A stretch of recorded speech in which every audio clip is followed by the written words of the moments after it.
This video will show you how to integrate your Slack with Asana. Hi.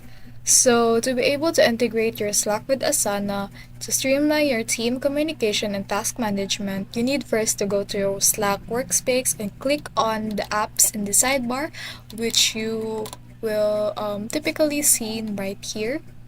Search for Asana and click Add to Slack. You'll be taken to a browser window, then click Allow to authorize the integration. Now connect your Asana account or workspace or team you want to link with the Slack.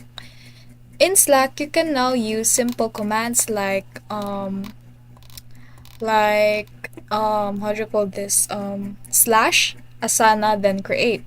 Then to make tasks right from your chat, you can also get notified in Slack when tasks are assigned, updated, or completed in Asana. Customize with integration. You can choose with Asana projects and send updates to which Slack channels keep everyone informed without switching apps. And that's it with Asana plus Slack, and your team stays sync and productive.